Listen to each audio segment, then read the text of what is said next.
Mana yang halal, mana yang haram. Wabil khusus kita bisa menjalankan semua kegiatan aktivitas ibadah betul-betul adalah merupakan karunia, rahmat dan pertolongan dari Allah Subhanahu wa taala. Kita awali majelis kita, ta'alum kita, kajian kita dengan membaca basmalah. Bismillahirrahmanirrahim. Assalamualaikum warahmatullahi wabarakatuh. Salam merupakan doa. Saya mendoakan ibu-ibu, bapak-bapak, jamaah sekalian dan sebaliknya. Tapi rasanya salam sang satu masih lebih kenceng jika dibanding dengan yang banyak ini. Karena itu ingin saya ulangi salam saya. Salam rindu takkan pernah layu. Salam sayang takkan pernah hilang. Salam yang terbaik dan terindah. Salamnya ahli ibadah. Salamnya ahli surga. Assalamualaikum warahmatullahi wabarakatuh. Kalau melihat langsung dan dengar langsung dari semangat jawabnya salam, insya Allah ini semua hamba-hamba Allah akan menjadi calon penghuni surga. Amin. Innal hamdalillah nahmaduhu wa nasta'inuhu wa nastaghfiruh wa na'udzu billahi min shururi anfusina min sayyiati a'malina may yahdihillahu fala mudilla lahu wa may yudlilhu fala hadiya lahu. Walhamdulillahilladzi khalaqal mauta wal hayata liyabluwakum ayyukum ahsanu amala. Yaqulullahu tabaraka wa ta'ala fil Qur'anil Karim. A'udzu billahi minasyaitonir rajim. Ya ayyuhalladzina amanu taqullaha haqqa tuqatih wa la tamutunna illa wa antum muslimun. Ya ayyuhalladzina amanu taqullaha wa qulu qawlan sadida. Yuslih lakum a'malakum wa yaghfir lakum dzunubakum wa may yuti' wa rasulahu faqad faza fawzan 'azima. Wa qala Rasulullah sallallahu alaihi wasallam ihris ala ma yanfa'uka rawahu Muslim. Bapak, ibu-ibu, saudaraku seiman, hamba Allah yang cinta pada kebaikan dan kebenaran, yang selalu mengharapkan keridhaan Allah Subhanahu wa taala. Syukur alhamdulillah hingga hari ini Allah Subhanahu wa taala masih memberi kita kekuatan, kesehatan, kesempatan, ilmu, umur, waktu, rezeki, nikmat yang besar dan nikmat yang terbesar, terutama ditakdirkannya kita oleh Allah di dalam Islam dan iman. Dan ini adalah tiket awal untuk menuju surganya Allah Subhanahu wa taala, sebagaimana yang Allah firmankan di dalam surat Thaha, surat yang ke-20 ayat yang ke-47. Allah berfirman, A'udzu billahi minasyaitonir rajim. Wassalamun ala man ittaba'al huda.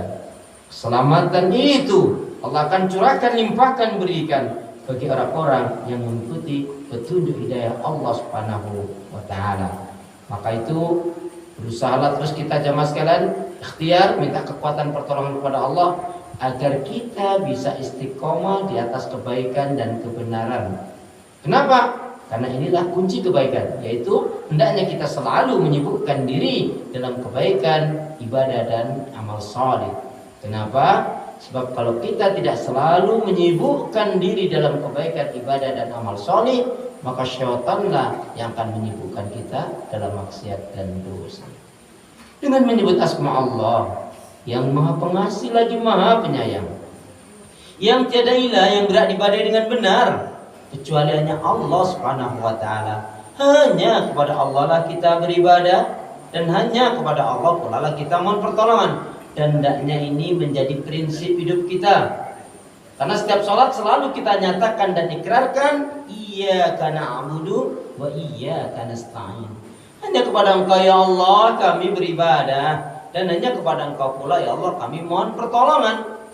Karena itu doa pinta kita semoga hati, iman, ibadah dan akhlak kita hari ini dan seterusnya hendaknya lebih baik daripada hari-hari sebelumnya. Amin ya rabbal alamin. Kenapa ya? Kenapa? Ya, karena seorang muslim mukmin yang baik hatinya, baik imannya, baik ibadahnya dan juga baik akhlaknya, insya Allah muslim mukmin yang baik hatinya, baik imannya, baik ibadahnya dan juga baik akhlaknya, insya Allah muslim mukmin yang seperti ini, ya, muslim muslimah yang seperti ini insya Allah jiwanya tenang dan tentram walaupun tabungannya banyak. Amin. Jadi kalau mau tabungannya banyak, ya baikin hati, baikin iman, baikin ibadah, dan juga baikin akhlak.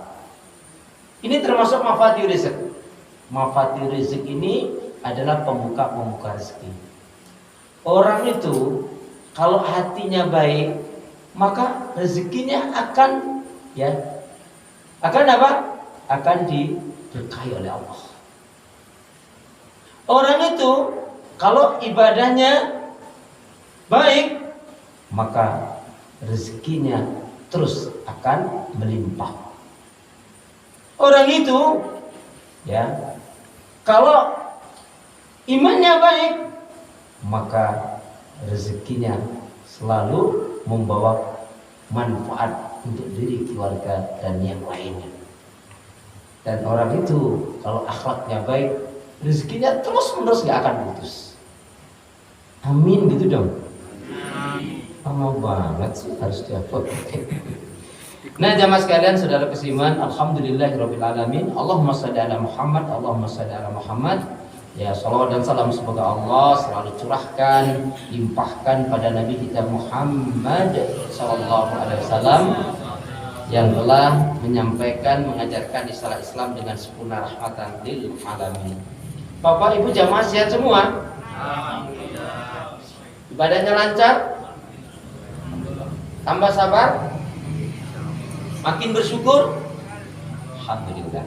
Sudah tidak marah-marah lagi, makin lembut hatinya, makin harmonis rumah tangganya pun insya Allah putra putrinya makin baik, solih solihah. Amin. Jamaah sekalian, saudara seiman, nama Allah yang cinta pada kebaikan dan kebenaran, yang selalu mengharapkan kepada Allah Subhanahu wa taala. Kajian kita pada hari ini, sebelum kita akan kaji lanjutkan dari kitab Riyadhus Shalihin, tapi kita akan awali terlebih dahulu dari surat Al-Hasr. Surat Al-Hasr, surat yang ke-59, ayat yang ke-18, 19, 20. A'udzu billahi minasyaitonir rajim. Ya ayyuhalladzina amanu taqullaha wal tanzur nafsum ma qaddamat lighad wattaqullaha innallaha khabirum bima ta'malun. Wa la takunu kalladzina nasullaha fa'ansahum anfusahum ulaika humul fasiqun. La yastawi ashabun nari wa ashabul jannah, ashabul jannati humul faizun. Wahai orang-orang beriman, bertakwalah kalian kepada Allah, tentunya dengan sebenarnya takwa. Dan hendaknya tiap-tiap diri memperhatikan bekal apa, amal apa yang telah dipersiapkan untuk hari esok akhirat. Dan bertakwalah kepada Allah, sesungguhnya Allah Maha mengetahui apa yang kalian perbuat. Dan janganlah kalian menjadi orang-orang yang melupakan Allah, lalu Allah melupakan mereka. Orang-orang yang melupakan Allah lalu dilupakan oleh Allah, mereka itu adalah orang-orang yang fasik. Orang-orang yang fasik adalah orang-orang yang melanggar hukum Allah dengan sengaja. Tidaklah sama calon penghuni surga dengan calon penghuni neraka. Calon penghuni surga itu mereka lah orang-orang yang akan beruntung. Maha benar Allah dengan segala firman-Nya. Wahai orang-orang beriman, kembali kita ingatkan jamaah sekalian, di antara salah satu untuk mengetahui iman kita ini baik tidak, iman kita ini benar tidak, salah satunya untuk mengetahuinya adalah yaitu dilihat dari 4 hal dalam pensikapan. Yang pertama, jika sikapnya terhadap al-amr, terhadap perintah, responsif, ini perintah Allah, pikirannya, akalnya ditanggalkan. Bagaimana Nabiullah Ibrahim alaihissalam suruh masuk ke dalam api, yaitu perintah Allah, atau Diperintahkan oleh Allah untuk menyembelih putranya Ismail alaihissalam, kalau pakai akal nggak ketemu itu. Ya, makanya iman itu di dalam qalbu, keyakinan dengan seyakin-yakinnya. Ini perintah Allah. Di situ ya akal harus tunduk dengan wahyu Allah. Ya, tidak akan mungkin keliru. Ya. Yang kedua, bagaimana pensikapannya terhadap an-nahyu, terhadap larangan-larangan Allah. Nah, baik perintah ataupun larangan itu disikapi dari firman Allah yang terdapat di dalam surat An-Nur. Surat An-Nur, surat yang ke-24 ayat yang ke-51. Allah Subhanahu wa taala berfirman, A'udzu billahi minasyaitonir rajim. Innama kana qaulal mu'minina idza du'u ila Allah wa rasul yaqumu bainahum ayaqulu sami'na wa ata'na wa ulaika humul muflihun atau faizun? Hah? Muflihun. Wa ulaika humul. Coba dilihat ayatnya. Faizun atau muflihun? Muflihun. Berarti ibu sudah yakin ya. Qad aflahal mu'minun, aflaha. Muflihun, orang yang beruntung.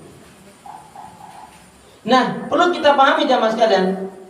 Jadi ngakunya muslim mukmin, tapi terhadap perintah-perintah Allah dia nggak serius, nggak responsif. Ya itu berarti imannya masih lemah kalau nggak hanya responsif. Tapi kalau dia mengabaikan itu perintah Allah, dia menolak perintah Allah, itu menjadi kufur. Ngapain sholat? Kamu yang sholat tiap hari aja masih kelihatan kismin gitu kok. Oh, sholat itu tidak sangkut pautnya dengan kaya. Sholat itu dengan ketenangan, ketentram hati, keberkahan hidup dan kemuliaan. Dan disitulah salah satunya Allah memberikan pertolongannya kepada hambanya yang iqamati sholat, yang mendirikan sholat. Wasta'inu bis-sabri was-sholat.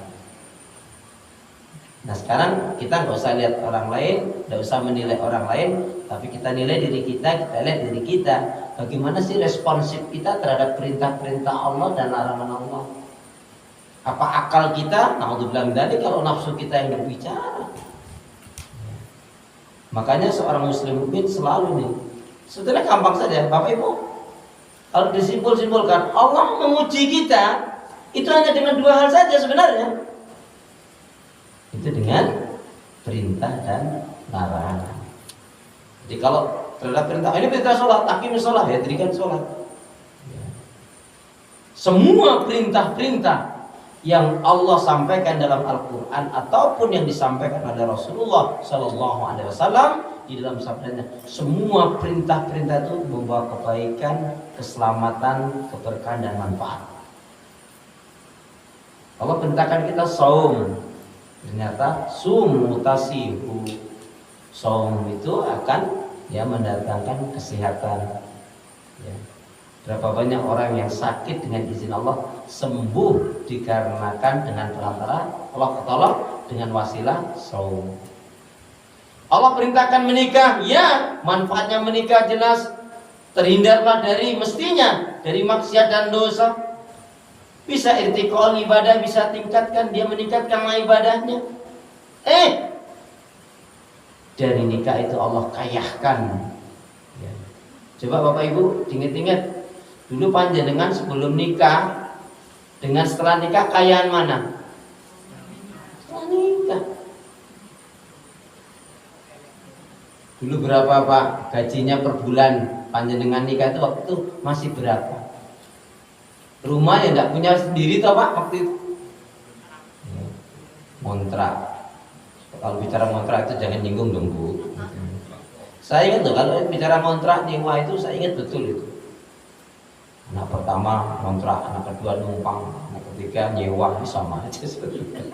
Alhamdulillah, anak yang kelima baru Allah kasih rezeki bisa beli rumah. Itu pun dengan jalan ngutang yang banyak. Ya, alhamdulillah nggak apa-apa, rezeki kok. Ya, sebetulnya ngutang itu Pak Bu ya, sebetulnya ngutang itu adalah rezeki yang terendah. Rezeki yang tertinggi yang paling halal itu adalah ghanimah. Nah, kita tidak pernah itu dapat. Kita tidak pernah ikut jihad, tidak pernah ikut perang kok di jalan Allah. Ya. Rezeki yang terendah itu adalah utang. Kenapa? Kalau utang aja sudah nggak ada yang ngasih, ya percaya udah habis lah itu. Nah, untuk bilang tapi ya ngutang sih boleh saja. Yang penting ada yang ngutangin. Ada yang ngutangin dan kita harus bayar. Ya. Baik jamaah sekalian saudaraku seiman, jadi semua perintah Allah itu ada hikmahnya, ada manfaatnya. Yang gampang saja lah. Kalau kita masuk keluar mandi kamar masuk keluar mandi keluar kamar mandi masuk kamar mandi dengan doa, itu akan menjadikan diri kita insya Allah terhindar dari gampang disihir. Sekarang ini banyak loh terjadi pensihiran. Salah satunya pensihiran yang sekarang ini di era kita ini, zaman ini, mulai sejak corona itu sampai sekarang tuh yang banyak sihirnya adalah sihir tafrik. Sihir tafrik tau nggak? Sihir tafrik itu sihir perceraian. Sihir tafrik itu sihir yaitu ya putusnya ikatan. Bisa kena suaminya, bisa kena istrinya, bisa dua-duanya juga kena.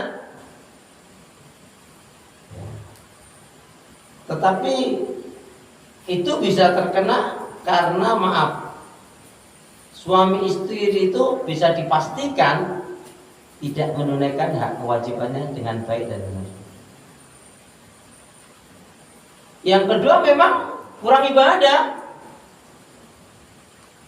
Dan yang rentang terjadinya itu mudah dirasuki jin syaitan itu diantaranya adalah meremehkan sholat, apalagi nggak sholat.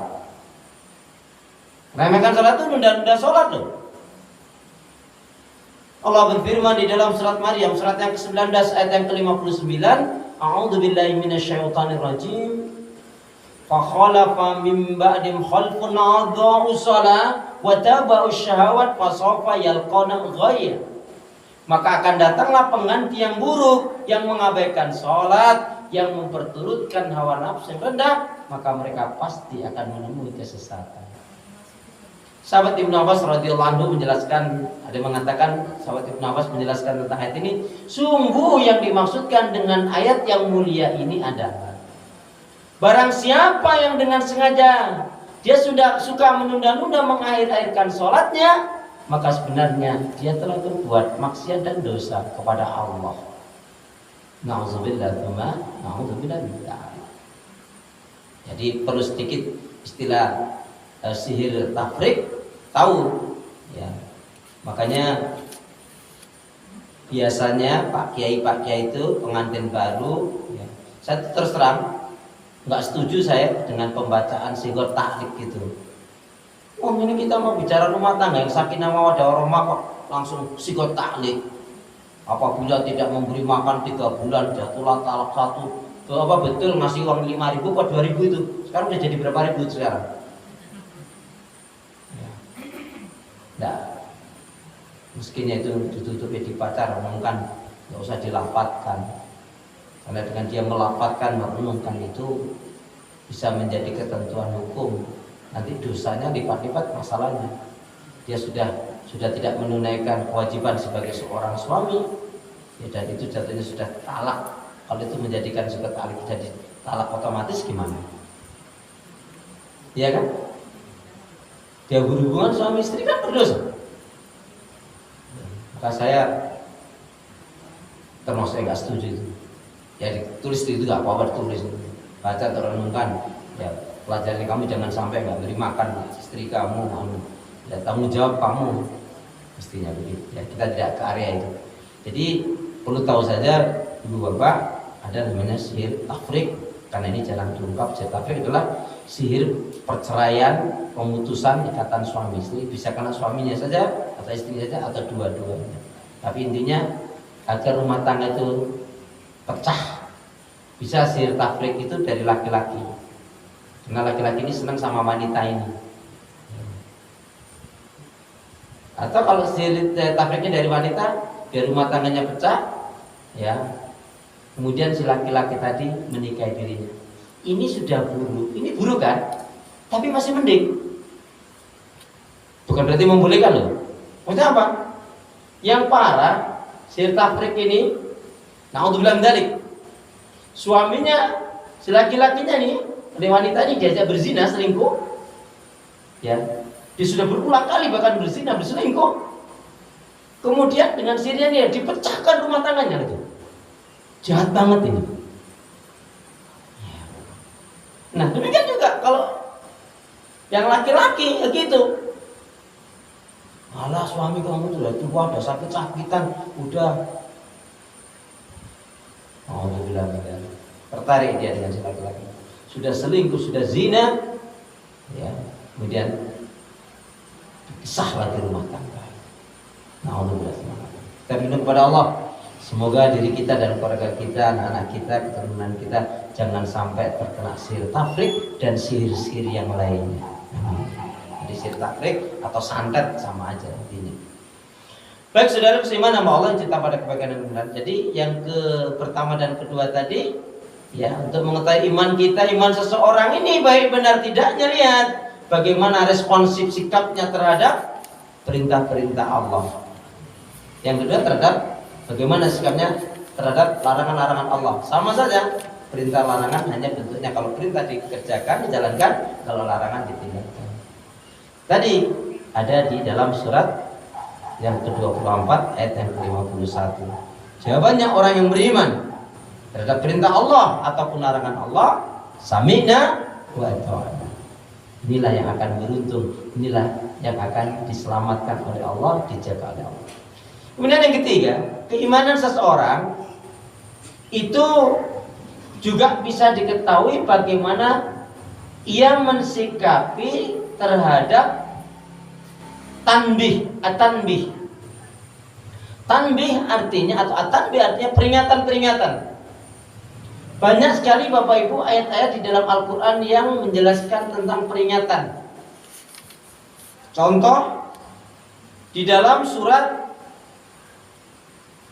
Az-Zukhruf, surat yang ke-43 ayat yang ke-36. Ini hebatnya, Masya Allah, sahabat-sahabat Nabi ini luar biasa sekali. Meskipun mereka sudah jelas-jelas dijamin masuk surga, tapi ibadahnya ngalah-ngalahin kita. Dan mereka takut, khawatir, ngeri. Ketika Rasulullah membacakan ayat ini, takut, khawatir, jangan-jangan terkena ayat ini. Bahkan ada yang mengatakan ada yang gemetar, bahkan ada yang mengatakan ada yang sampai pingsan. Saking takut, khawatirnya terkena ayat ini. Jadi responsifnya bagus banget gitu. A'udzubillahi minasyaitonir rajim. Wa may ya'shu an dzikri rahman nuqayyid lahu syaitanan fa huwa lahu qarin. Barang siapa yang dia berpaling dari pengajaran peringatan Allah Al-Quran, maka Allah akan datangkan syaitan, yang syaitan itulah yang akan mengombang-ambingkan di dalam kesesatan. Jadi suami yang gak bertanggung jawab terhadap istrinya, istri yang gak menunaikan kewajibannya, orang tua yang mengabaikan kewajibannya, anak yang durhaka sama orang tuanya, pemimpin yang berbuat kezaliman, ya, tidak adil, tidak jujur, tidak amanah, apalagi dusta dan menyusahkan, mensensarakan umat dan rakyat. Yakin ini pemimpin yang dikuasai oleh syaitan. Ini pemimpin yang nggak melaksanakan perintah Allah. Ini pemimpin yang nggak menjalankan hukum-hukum aturan syariat Allah. Ya. Naudzubillah tsumma naudzubillah.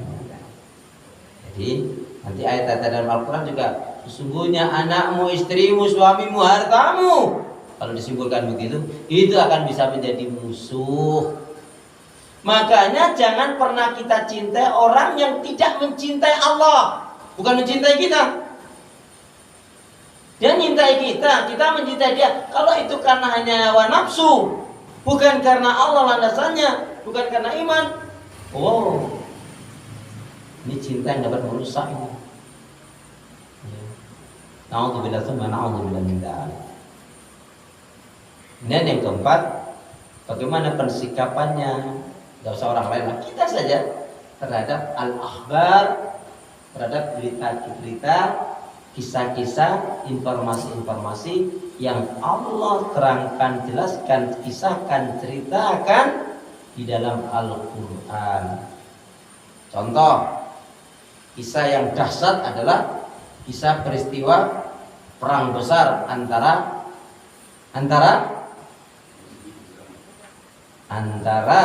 Raja Talut dan Raja Jalut. Itu dahsyat itu. Allah alam bisawab, ada mengatakan dari pasukan Talut itu hanya 84.000,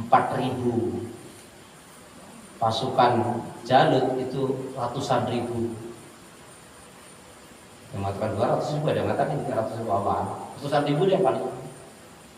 Tapi yang menarik kan, nanti kata Raja Talut, kamu akan melewati sungai, kalian akan lihat sungai ini akan menjadi ujian. Tidak boleh minum diantarakan. Illa ghurfatan biyadi. Ada yang mengatakan ghurfatan biyadi itu ya 2 tangan ini yang minum. Ada yang mengatakan ya tangannya. Allah alam ghurfatan. Yang bisa nggak minum sama sekali itu yang terbaik. Singkatnya Allah alam, dari sekian jumlah ribu tadi yang minum ya, yang minum itu yang berpatan dan apa seperti hari ini sekitar 2.000 orang dari 84.000. Yang tidak minum sama sekali, dia kuat. Yang lulus betul-betul lulus ada 313 atau 315 sejumlah pasukan Rasulullah perang Badar. Allah ada bisa. Kalau masalah jumlah itu ada secara lah. Dalam peperangan itu pasukan Jalut itu gede-gede. Jadi kalau pasukan Talut itu tingginya 2 meter ya sana 3 meter gitu. Gede-gede. Dur gitu. Tapi ingat, dari yang 313 itu ada di dalamnya fihi Nabiullah alaihissalam, Daud alaihissalam. Makanya dalam Al-Quran wa qatalahu Daud Jalut, dan dialah yang membunuh Jalut itu adalah Nabi Daud. Saya itu sampai hari ini masih mikir loh Bapak Ibu, teknologinya zaman Nabi Daud itu kok dahsyat banget loh Pak. Dahsyat nggak? Dahsyat. Baju besi loh, buatnya gimana buat baju besi? Kita ya dalam sekolah. Sampai sekarang buat baju besi aja kangelan. Kalau jangankan baju besi, membuat rendang yang enak aja. Ibu-ibu, saya nggak ngasih kode. Ya Pak ya, ini baju teknologinya luar biasa. Makanya Pak, kam min fiatin qalilatin ghalabat fiatan kasiratan biidznillah.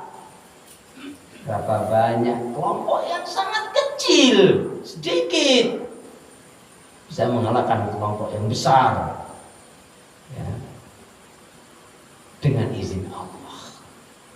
Maka di poin ini saya ingin menyampaikan ada 3 kata atau 3 hal yang tertinggal, jarang diungkap ketika ada yang mengatakan, menjelaskan Rasulullah SAW sangat berbangga dengan umatnya yang banyak. Itu kan sering kali. Aku bangga dengan umatku yang banyak. Aku bangga dengan ya di antara kalian yang punya anak banyak. Sayangnya hanya seperti itu. Padahal yang tertinggal 3 hal Pak. Apa itu? 1, yang dimaksudkan aku berbangga, Rasulullah sangat bangga tentunya dengan umat yang berkualitas. Kualitasnya yang istimewa. Nek emas ya emas engkang 24 Karat lamniko.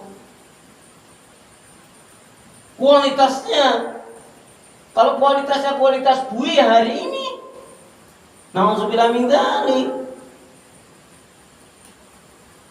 Bapak ingin jadi presiden, tujuannya apa? Mau cari duit atau mau menerapkan syariat? Begitu saja. Panjenengan kalau mau cari menteri, mau jadi pejabat, tujuan panjenengan apa? Harus jelas dulu ini. Makanya kenapa saya nggak mencalonkan diri untuk menjadi presiden? Nggak mau saya. Karena nanti ternyata banyak ribet. Saya harus punya ijazah SD yang asli, ya, ijazah SMP yang asli, ijazah SMA yang asli, ya, ijazah kuliah saya asli pun nggak bisa kepakai ini kalau yang ini nggak asli. Belum lagi KTP saya, dominannya bapak saya ini harus jelas. Nah kalau ijazah saya sudah kerendam, gimana datang tenggelam itu? Wah, ngurusnya ribet lagi itu. Lagian juga kalau saya daftar juga nggak kepilih paling itu. Paling yang milih cuma bapak-bapak, ibu-ibu aja kok. Ya sudahlah. Iman ternyata juga harus asli. Bapak ibu pingin masuk surga atau pingin banget masuk surga? Saya ulangi, pingin masuk surga atau pingin banget masuk surga? Imannya harus asli. Imannya nggak boleh palsu. Loh, Allah menyatakan kok di dalam surat Al-Ankabut yang nanti 4 hal tadi, respon terhadap perintah Allah, respon terhadap larangan-larangan Allah, kemudian terhadap peringatan-peringatan Allah tadi akan ya. Yang keempat adalah Al-Qisah, kisah-kisah, berita-berita, informasi yang ada dalam Al-Quran. Kenapa kaum Aika, kaum Samud, kaum Tuba, kaum Madian, umatnya Nabi Nuh, umatnya Nabi Soleh, kenapa mereka disiksa, dihancurkan, dilaknat, dikutuk oleh Allah? Fir'aun, Namrud, kenapa? Dirinya mengaku sebagai Tuhan, ya. Sombong, syirik, menolak kebenaran, memusuhi orang-orang yang diutus oleh Allah, para nabi dan rasul utusan Allah. Siapa yang menentang agama Allah SWT? Lihat saja nanti sejarahnya, pelaku-pelakunya sudah mati Fir'aun, tapi cucu-cucu keturunan Fir'aun itu juga akan ikut sama, tunggu saja waktunya. Ya. Di dalam surat kembali kepada kaitannya iman yang asli, iman yang asli pakai shot loh, asli loh, pakai shot. Asli loh. Ada di dalam surat Al-Ankabut ayat yang pertama sampai ayat yang ketiga. A'udzubillahi minasyaitonir rajim. Alif Lam Mim. Ahasiban nasu aytraku ayaqulu amanna wa hum la yuftanun. Walaqad fatana alladziina min qablihim fala ya'lamanna Allahu alladziina shadaqu wa la ya'lamanal kadzibin. Apakah manusia itu mengira dengan mengatakan dirinya beriman akan dibiarkan saja enggak diuji? Oh, diuji, pasti diuji. Dengan ujian itu kalian akan diketahui siapa ya yang benar-benar imannya atau yang palsu imannya. Iman yang palsu gimana sih Ustaz? Yang munafik, yang ngakunya Islam tapi benci kepada Islam, nggak senang dengan Islam, bergaulnya dengan orang-orang kafir, orang musyrik, nggak senang dengan orang yang baik, ya. Nggak senang dengan hukum syariat Allah, nggak senang dengan ulama, nggak senang dengan para habaib, nggak senang dengan kiai, nggak senang dengan santri. Na'udzubillah, tsumma na'udzubillah dzalik. Jadi orang-orang yang nyari makan dengan memfitnah, mencibir dan lain sebagainya terhadap saudara muslim mukmin yang lain, itu munafik tulen. Ngaku Islam kok benci Islam? Na'udzubillah min dzalik. Wong yang enggak benci Islam tapi sholatnya sering terlambat, subuhnya sering kesiangan, ya. Kalau udah kesiangan, udah terlanjur kesiangan, malah gitu. Bukan ditebus dengan sholat. Alhamdulillah, baik ya mas kalian, saudara musliman, hamba Allah yang cinta pada kebaikan dan kebenaran, yang selalu mengharapkan keridhaan Allah Subhanahu wa taala. Jadi kita sekarang sudah dengan cermin 4 hal ini tahu bagaimana responsif kita, sikap kita ya terhadap perintah al-amr, yang kedua terhadap an-nahyu, larangan Allah, yang ketiga terhadap at-tanbih, peringatan Allah, dan yang keempat adalah terhadap kisah-kisah, berita-berita yang ada di dalam Al-Quran. Kisah perang Uhud itu pelajaran besar bagi umat Islam. Ya, pasukan pemanah itu dari 60 orang, ya, itu semuanya ya nggak disiplin, kecuali hanya 12 orang saja kan, terakhir hanya 12 orang. Padahal Rasul katakan maksudnya apapun pasukan pemanah, apapun yang terjadi tidak boleh di antara kalian meninggalkan tempat ini. Tapi ya pelajaran menariknya apa? Seorang muslim mukmin yang baik, seorang muslim muslimah yang baik, dia tidak boleh terjatuh dalam satu lubang 2 kali dalam kasus yang sama. Kalau dibohongin sekali ya wajarlah, mungkin tidak sengaja. 2 kali kan berulang kali. Dan yang bodoh lagi adalah orang yang bela orang yang nggak adil, nggak jujur, nggak aman. Naudzubillah, teman. Hati-hati. Siapapun di antara kita cenderung mendukung, membela siapa saja terhadap orang yang zalim dan jelas kezalimannya, akan tersentuh api neraka. Allah berfirman di dalam surat Hud. Surat Hud itu Quran saya surat yang ke-13, surat yang ke-11. Sama ya? Oh sama. Ayatnya 113. Ya, surat Hud, surat yang ke-11, ayat yang ke-113. Allah Subhanahu wa taala berfirman, "A'udzubillahi minasyaitonir rajim. Wala tarkanu ilal ladzina zalamu fatamasakumun nar." Monggo siapa nak membaca nih? Surat 13 surat 11 ayat 113. Sebentar Bu, ini ada yang bacakan. Enggak baca. Akan baca. Sudah a'udzubillahi minasyaitonir rajim kok.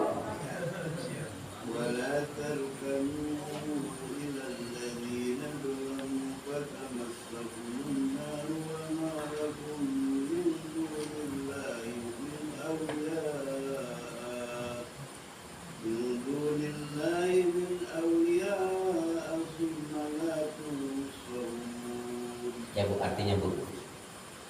Artinya? Dan janganlah kamu cenderung kepada orang yang zalim yang menyebabkan kamu disentuh api neraka. Yang disebabkan kamu disentuh api neraka. Sedangkan kamu tidak mempunyai seorang penolong pun selain Allah. Iya. Sehingga kamu tidak akan diberi pertolongan. Ya Allah nggak akan nolong kalau kamu memusuhi agama Allah kok. Kita masih ingat satu prinsip yang harus kita miliki. Ayat ini adalah ayat yang mengajarkan setiap muslim muslimah harus punya prinsip dalam kehidupan ini. Apa itu? Dalam persahabatan, pergaulan, prinsipnya apa? Lebih baik punya 1000 teman yang semuanya baik soleh-solehah daripada satu teman buruk jahat lagi. Betul?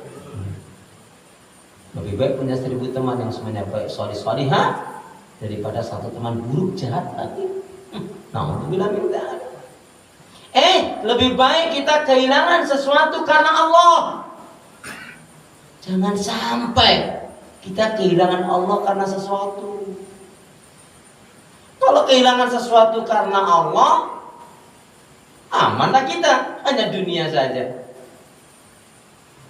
Tapi kalau kehilangan Allah karena sesuatu berarti kita diperbudak oleh dunia. Celakalah, celakalah, celakalah. Siapa yang celaka? Yaitu orang yang pakaiannya lebih baik daripada amal ibadahnya.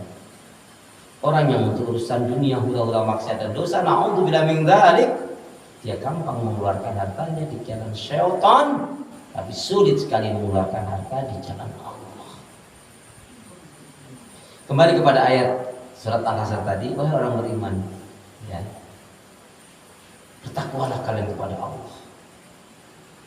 Ada kisah menarik sahabat Nabi itu setiap hari Jumat terutama setiap hari Jumat itu kan khatib selalu membacakan ayat ya ayyuhalladzina amanu taqullaha haqqa tuqatih wa la tamutunna illa wa antum muslimun. Haqqa tuqatih wa la tamutunna illa wa antum muslimun. Itu sahabat tuh ada yang menangis. Ayat ini ratusan kali, bahkan mungkin ribuan kali dibacakan, kita pun sudah hafal, mendengar sering. Tapi jangan-jangan aku ini belum termasuk orang yang bertakwa.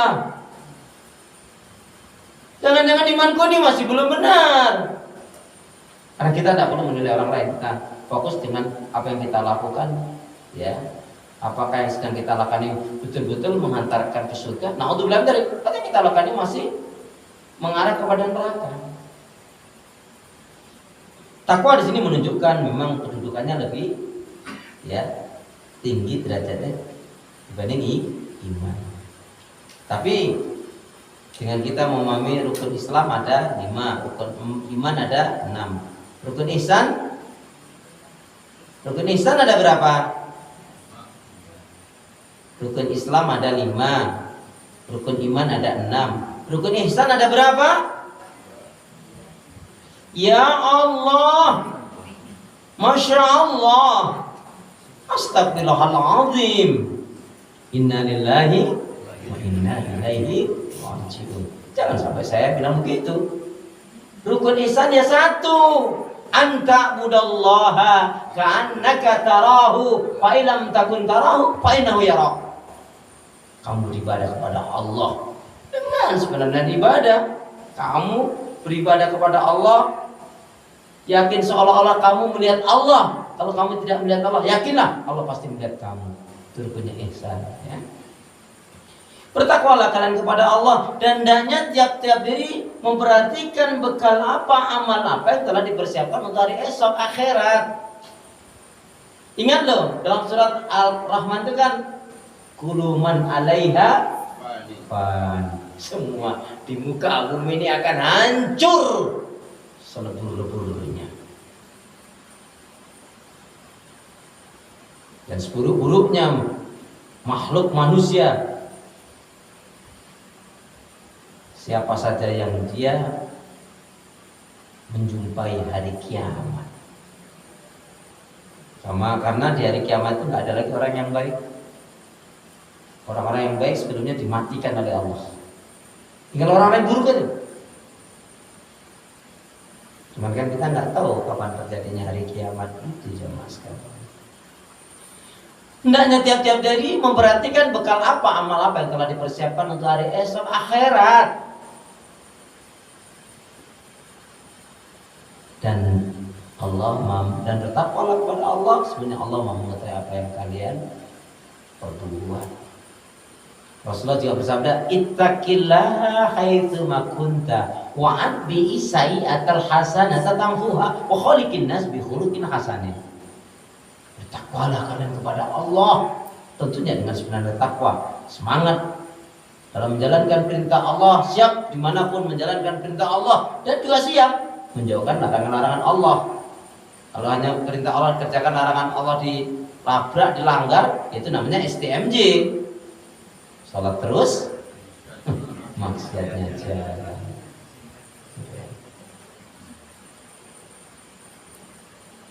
Bertakwalah kalian kepada Allah dimanapun kalian berada. Tutuplah, iringilah. Kalau bahasa saya lebih cenderung tutuplah. Tutuplah, iringilah semua keburukan-keburukan, kejahatan, dosa itu dengan apa? Dengan kebaikan apa? Ibadah, amal saleh. Maksudnya tutuplah dengan kebaikan, ibadah dan amal soleh. Iringilah apa? Yang dosa maksiatnya henti, nggak berlanjut. Nah, ini terus kebaikan ini. Karena kalau kebaikan ini terus dilakukan, yang maksiat dosa ini nggak ditinggalkan, ya sama saja nantinya. Karena rumus gampangnya kalau kita ingin jadi orang yang baik kan gampang. Apa itu? Bu, Pak, kalau kita ingin jadi orang yang baik, rumusnya apa? Tinggalkan, buang yang buruk-buruk. Kalau yang buruk-buruk sudah ditinggalkan, berarti kan tinggal yang baik. Ya. Sebenarnya kalau yang baik dikerjakan tapi yang buruk nggak ditinggalkan, Maaf, kita sudah ngaji bertahun-tahun, tapi kalau dari diri kita sendiri tidak ada upaya untuk meningkatkan, ya segitu-segitu aja. Yang paling ngeri lagi apa? Sudah ngaji bertahun-tahun, naudzubillah min dzalik, kita nggak ngerti salah kita, dosa kita, kesalahan kita apa. Bahkan yang ngeri lagi, naudzubillah min dzalik, melakukan salah dan dosa nyaman aja. Orang yang termasuk dibenci oleh Allah, orang yang buruk itu apa? Orang yang sering membicarakan keburukan aib orang lain, tapi keburukan aib orang lain yang dibicarakan itu ada pada dirinya. Itu orangnya pelit banget itu. Padahal dia pelitnya kayak 17 setan.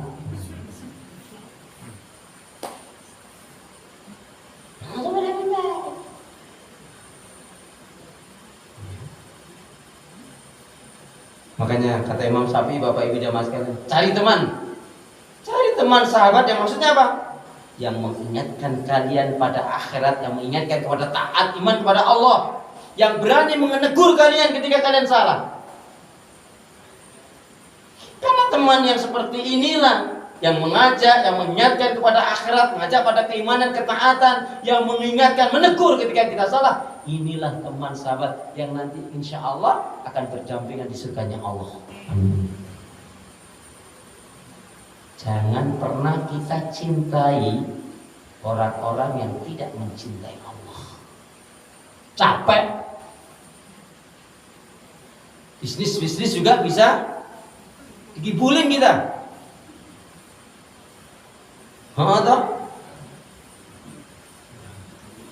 Ya nggak semuanya sih Pak, tapi yang hati-hati haruslah itu.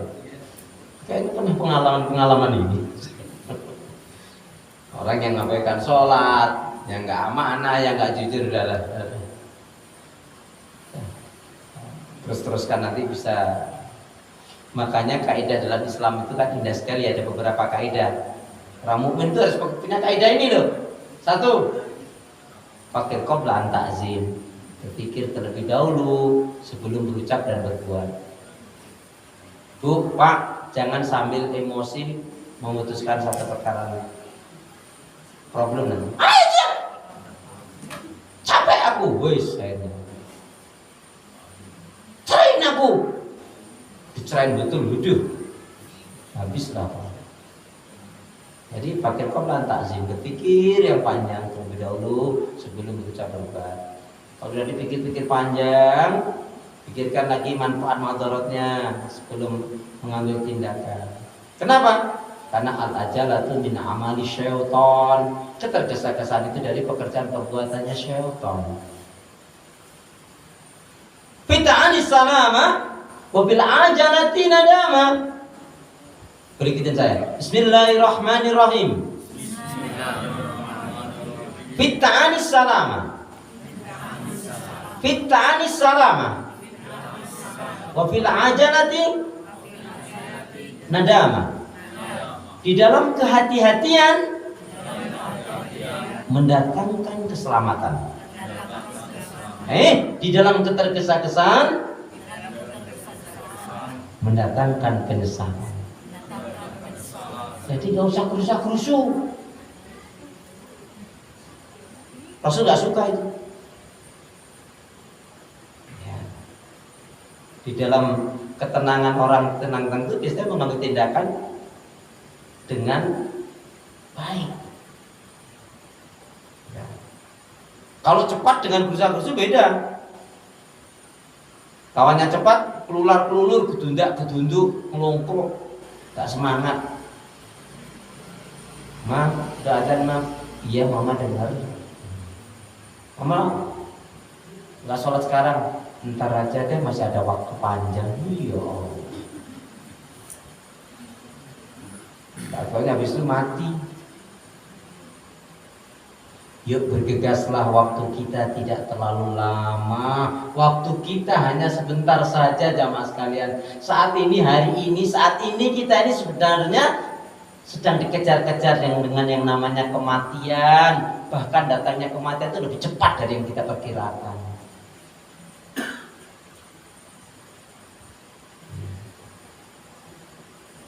Saat ini sebenarnya kita sedang menunggu waktu sholat dan nunggu disolatin.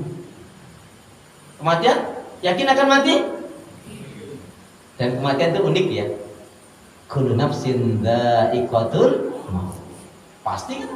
Setiap yang berjiwa itu pasti akan mati. Ustaz, kok kaitannya dengan kematian? Iya, orang yang bertakwa itu selalu ingat kematian. Makanya terjaga imannya, ibadahnya. Sholat saja selalu dikaitkan qudrul qalb wal fikr, hati dan pikirannya tertuju kepada Allah. Memahami arti bacaan sholat minimal maksudnya. Kemudian mengagungkan, memuliakan Allah, ta'zimullah wa haibatahu.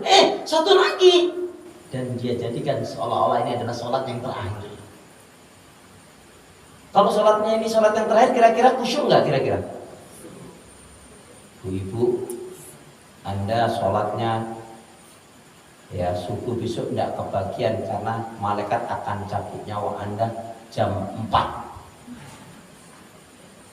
Ini masih ada banyak waktu, ini berapa nih? Untuk setengah 9. Kira-kira mau apa nih? Dikasih tahu deh, jam 4 besok pagi mati itu.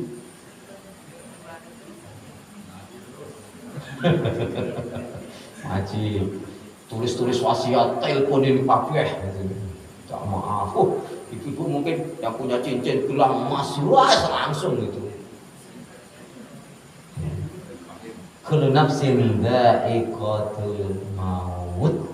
Setiap yang berjiwa pasti akan mati. Suka nggak suka, siap nggak siap. Orang bertakwa itu selalu ingat kematian. Dan dia tidak mau mati kecuali dalam 3 zona. Masih ingat?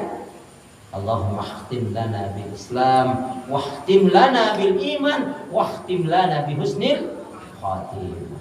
Ya Allah, akhirlah kehidupan kami dengan Islam. Akhirlah kehidupan kami dengan iman. Akhirlah kehidupan kami dengan husnul. Sekali lagi, setiap yang berjiwa pasti akan mati. Kata-kata pasti menurut Imam Ghazali itu artinya dekat. Maka alangkah bodohnya manusia ini, seseorang tuh bodoh banget. Sudah dipastikan oleh Allah mati, tapi dia tidak berusaha, tidak sungguh-sungguh, tidak serius, tidak mujahadah, mempersiapkan diri dengan kebaikan-kebaikan ibadah dan amal soleh untuk menghadap Allah. Kematian menurut saya sangat unik. Walaupun kita sering dengar yang namanya mati, saudara kita, tetangga kita, orang tua kita, teman kita, sahabat kita sudah meninggal, tetapi ketika ada yang meninggal mesti kaget juga loh.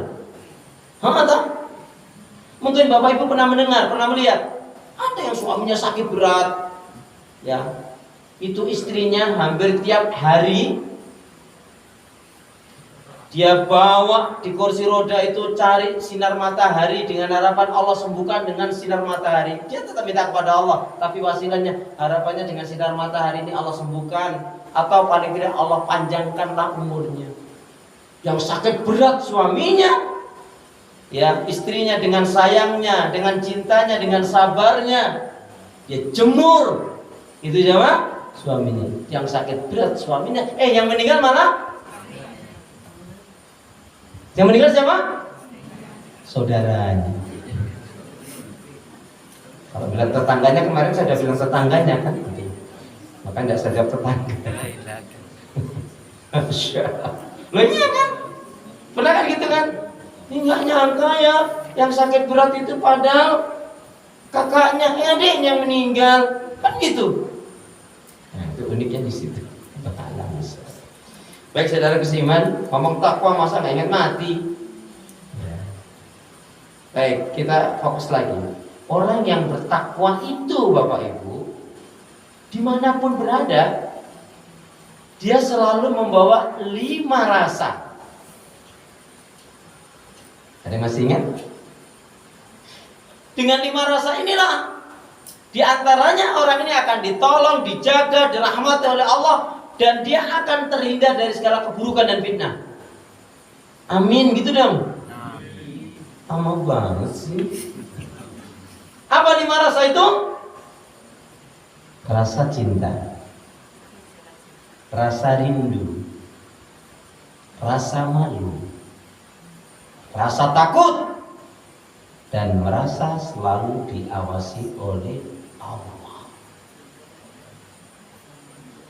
Rasa cinta, rasa rindu, rasa malu, rasa takut, dan merasa selalu diawasi oleh Allah. Karena iman itu, Islam itu juga harus pakai cinta. Nah, kalau tidak ada rasa cinta gimana? Cinta itu adalah anugerah dari Allah.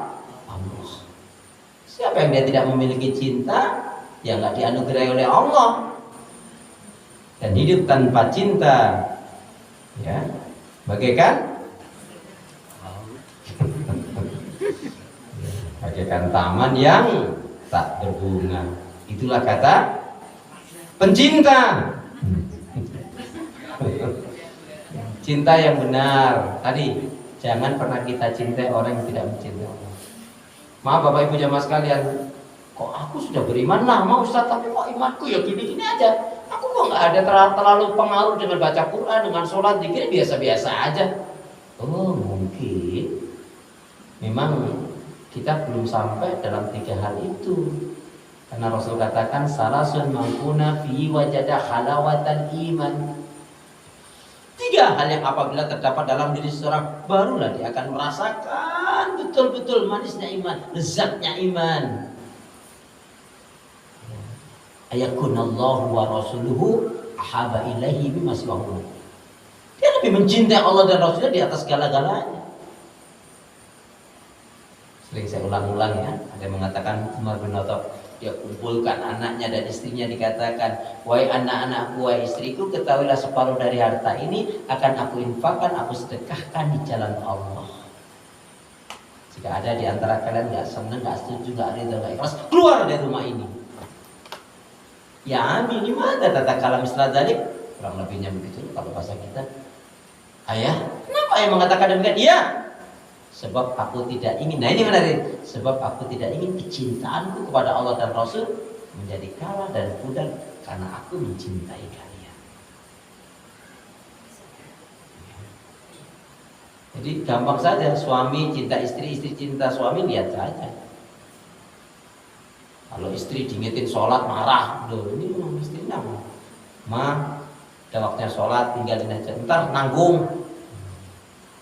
Terus baliknya Pak, udah adzan Pak, iya ntar lagi. Masjid lain belum kedengeran komatnya.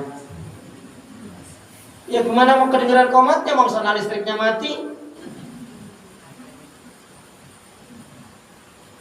Pas jamaah pulang dari masjid, wah udah pada pulang, ya daripada pulang kamu nggak dari tadi kok. Nah ini respon siknya macam mana? Ya. Baik jamaah sekalian, yang ini jangan lupa miliki rasa cinta, rasa rindu, rasa malu, rasa takut, dan merasa selalu diawasi oleh Allah. Juga ini dikaitkan dengan sabda Rasulullah kata Imam At-Tirmizi ya, afdalul iman an ta'laman Allah ma'aka yaitu makunta rawi Tirmizi. Tapi maknanya seutama-utamanya iman itu adalah kalian meyakini, kamu meyakini bahwasanya Allah Subhanahu wa taala senantiasa menyertaimu kapanpun dimanapun kamu berada. Rasa cinta yang dasar, rasa cinta, rasa rindu. Rindu itu gimana Pak? Pak Budi yang biasa menjelaskan rindu gimana Pak Budi? Orang Jawa bilang rindu tombolnya kudu ketemu. Ya pokoknya rindu itu ya kebayang, ingin dekat, ingin apa namanya? Kalau misalkan orang tuanya di Jawa atau di Sumatera gitu, ya, aduh, ingin rindu banget ya. Pokoknya ya pengen ketemu. Nggak urusan lagi naik tolnya naik atau enggak ya. Ongkos tiket bisnya enggak, dulu pokoknya punya ingin ketemu. Kalau aku sebetulnya rindu dulu sama mamaku, sama orang tuaku, tidak dibarengi ke sana, itu omdo itu. Nah, kalau kita rindu kita kepada Allah dengan kita menjalankan amalan-amalan ibadah yang menjadikan Allah cinta, yang menjadikan Allah senyum pada kita. Amin. Ya, cinta, rasa malu. Maaf, ini satu pelajaran jamaah sekalian. Saya melihat masih banyak umat Islam, termasuk saya dulunya. Tapi setelah saya pikir-pikir panjang, ngapain gitu? Ibu bapak maaf ya, kalau naik mobil, kita naik bis, naik kereta, naik pesawat, terus waktu sholat, kalau maaf ya masih ada yang ewo, tapi gimana ya? Nggak enak banget ini sholat ada apa? Kalau dulu ceritanya masih ada depan gitu ya. Ya. Terus nggak enak banget nih sholat. Di depannya ada orang makan, ada orang ngomong. Terserah dia dong. Dia aja nggak ewo, dia nyaman aja kok, nggak sholat. Masa kita sholat menghadap Allah kok kita yang ewo, kita yang sungkan? Toh? Iya toh? Sudah. Allahu Akbar, sudah. Allahu Akbar. Demi Allah, Allahu Akbar atau menunjuk. Enggak, ini kaitannya malu kepada Allah itu begitu mestinya. Nanti aku dikatain sholat alim, itu bisikan setan. Terus gak sholat malahan. Nah macam mana nih? Ya. Al-hayatu minal iman. Malu itu adalah sebagian dari iman. Dan tidaklah malu itu melainkan mendatangkan kebaikan. Malu seumurku belum pernah menghatamkan Al-Quran. Aku sih alhamdulillah menghatamkan Qurannya itu kalau bulan Ramadan itu pun pas kelompok bareng-bareng, jadi ringan. Gimana kita mau menghatamkan Al-Quran Bapak Ibu kalau nggak kita target, kalau nggak kita program? Iya toh? Nyatanya kalau bulan Ramadan bisa kok. Maaf, gimana kita mau menghatamkan Al-Quran kalau model bacanya bukan mengecilkan, meremehkan, bukan. A'udzubillahi minasyaitonir rajim. Bismillahirrahmanirrahim. Alif lam mim. Dzalikal kitabu la raiba fi hudal lil muttaqin. Shadaqallahul azim. Allahumma arhamna bil Quran. Ya berapa tahun? Enggak kelar-kelar kalau. Bagus untuk mengawali agar kita itu tiap hari baca Quran, betul, tiada hari tanpa membaca Al-Quran. Tapi kalau nggak diprogram, ya kalau teman-teman itu bisanya satu bulan sekali, tidak apa-apa. Kalau kita belum bisa 1 bulan sekali, ya dicoba ya 20 hari sekali kan gitu. Bisa kok. Saya yakin bisa. Ini contohnya, maaf loh Pak, Bu, apunten ya, maaf. Majelis Ulama Indonesia mengumumkan untuk warga yang ada di komplek ini, misalkan khusus di komplek ini saja, bulan November ini sekarang sudah berjalan tanggal berapa? Masih berapa hari lagi Oktober ini? 10 hari lagi. Siapa yang mulai besok malam sampai akhir tanggal di bulan Oktober ini mampu menghatamkan Al-Quran, ya, dan tiap malam sholat tahajud akan mendapatkan paket parcel senilai 5 juta dan uang cash 5 juta. Kira-kira semangat nggak? Bisa nggak kira-kira? Nah inilah lebih baik dipaksa masuk surga daripada dibiarkan masuk neraka. Jiwa kita itu harus kita paksa untuk sholat, untuk zikir, untuk ngaji, untuk sedekah. Kalau mau sedekah itu nggak usah lihat temannya, emang dia sedekahnya berapa? Ikut aja. Tanya, kecuali tanya itu yang paling gede berapa. Halo, assalamualaikum. Ini tanya, yang paling kecil berapa sih? Atau yang menengah? Kok gitu? Ini Bu, ada saweran patungan, ada teman kita yang sakit, ada untuk santunan fakir miskin kaum apa? Maaf kalau boleh tahu, sudah semua, sudah sebagian, tinggal beberapa orang saja termasuk Ibu. Boleh tahu yang paling tinggi, yang paling besar saya nggak usah siapanya berapa ya? Ya, itu yang paling besar itu 100.000. Ya udah kan, saya tak ikut yang 110.000. Jangan 10-nya. Kan lebih baik banyak ikhlas daripada sedikit. Jadi kita tuh termotivasi begitu mestinya. Sekali lagi, Siapa yang akan meningkatkan kualitas kalau bukan dari diri kita? Rasa cinta, rasa rindu, rasa malu, rasa takut, dan rasa selalu diawasi oleh Allah. Muraqabatullah. Yang salah satunya apa? Dari 7 golongan ya, yang mendapatkan perlindungan kan yang mendiam diri, kemudian dia menangis, meneteskan air mata. Dia takut dengan azab dari neraka Allah Subhanahu wa taala. Dan salah satu takut yang hendaknya kita miliki apa Bapak Ibu? Hendaknya kalian takut, hendaknya kita takut jika sewaktu-waktu malakul maut datang mencabut nyawa kita. Naudzubillah min dzalik, dalam keadaan maksiat dan dosa. Baik ya. Kemudian janganlah kamu seperti orang-orang yang melupakan Allah lalu Allah melupakan kalian. Naudzubillah min dzalik. Kemudian di akhir ayat itu yang ke-20-nya, la yastawi ashabun nari wa ashabul jannah, ashabul jannati humul faizun. Tidaklah sama calon penghuni surga dengan calon penghuni neraka. Calon penghuni surga itulah yang akan beruntung. Kalau dari sini berarti apa Pak? Kita tanya 2 pilihan loh Bu, Pak. Sama sekalian di akhirat itu hanya 2, surga dan neraka. Yakin ini yang sedang kita lakukan ini memang mengarah ke surga atau enggak? Ini jangan sampai nggak ngerti. Ya, baik, mungkin ini saja yang dapat disampaikan untuk malam ini secara forumnya resminya.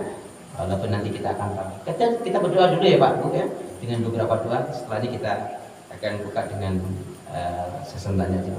Bismillahirrahmanirrahim. Allahumma khtim lana bil Islam, wakhtim lana bil iman, wakhtim lana bi husnil khatimah.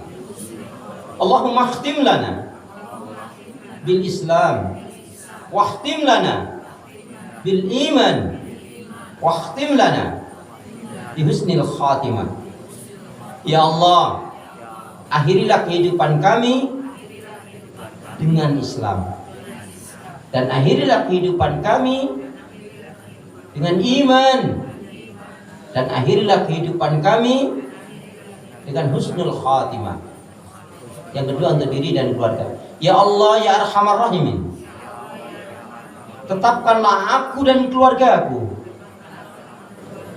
untuk istiqomah di atas petunjuk hidayahmu, dan jauhkanlah segala keburukan dan fitnah yang merusak rumah tangga dan menyebabkan mati su'ul khatimah. Yang ketiga, ya Allah ya Arhamar Rahimin, jadikanlah aku hamba yang sabar, syukur, taat ibadah, istiqomah dalam kebaikan dan kebenaran, dan matikanlah dalam keadaan husnul khatimah. Satu lagi, ya Allah ya Arhamar Rahimin, berilah aku hati yang bersih, pikiran yang jernih, lidah lisan yang selalu jujur, akhlak yang mulia, hidup dan mati dalam ketaatan, keimanan, ibadah, sabar, dan syukur. Amin ya rabbal alamin. Subhanakallahumma bihamdika asyhadu an la ilaha illa anta astaghfiruka wa atubu ilaik. Punya niat yang baik hendaknya segera ditunaikan, beramal soleh janganlah ditunda-tunda. Ikan cepat ikan gabus, lebih cepat lebih bagus. Ingat malam hari ada tahajud, pagi hari ada duha, Al-Quran dibaca, dipelajari, dipahami, diamalkan. Jangan malas ibadah. Jangan marah-marah, perbanyak sedekah, dan jangan ada dusta. Pandangan mata selalu tersalah, pandangan nafsu selalu melulu, pandangan hati tidak hakiki. Jika hati itu bersih karena pancaran nur ilahi Rabbi, hidup tak selamanya indah, langit tak selalu cerah, burung irian, burung cendrawasih. Cukup sekian, terima kasih. Wassalamualaikum warahmatullahi wabarakatuh. Baik jemaah sekalian, ya masih ada waktu 10-15 menit atau 20 menit. Jika ada pertanyaan monggo. Dari yang saya sampaikan tadi sudah ditutup. Yang mau pulang boleh ya Pak, bukan ngusir ya Pak ya. Ini ekstra ini. Monggo dari grup Anggrek Mawar Melati Cempaka. Dari bapak-bapak grup Adem Ayem, monggo. Silakan Pak.